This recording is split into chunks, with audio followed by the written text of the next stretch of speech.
आपण लावणार आहोत असं मी गृहीत धरतो की तुम्ही सर्वजण एक एक एकर तरी फळबाग लावणार आहात. ठीक आहे.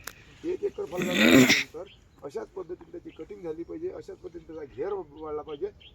जर आपण झाड मोठं वाढवला तर 20 आंबे लागते आणि झाडाचा घेर जर बनवला तर तिथं तुम्हाला 100 आंबे भेटतील.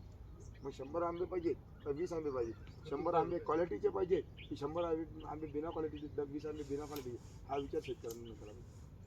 कळलं की नाही. एक जमाना असा होता की आपल्या इथं म्हणजे कोकणात आंबे व्यापारी होणार नाही, बिझनेसमॅन होणार नाही, तोपर्यंत त्याला कोणती काळजी राहणार. आज राणे साहेबांनी म्हटलं की 5 किलो तांदूळ पाहिजे, द्याला पैसे राहू दे ना हो, बरोबर आहे की नाही.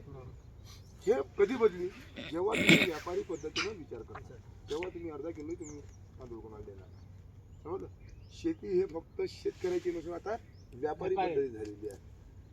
आता पहिल्या जमान्यात खर्च कमी होते म्हणून चालून घेत होतो. आता आपले खर्च वाढले, त्या पद्धतीनं आपल्याला उत्पन्न वाढवावं लागेल. ठीक आहे ना. चला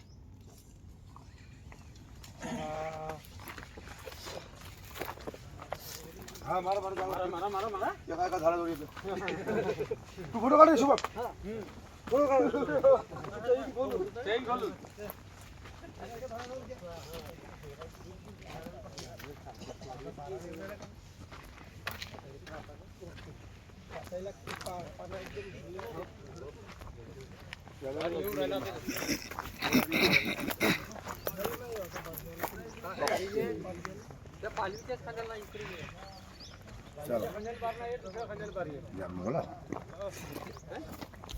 चलो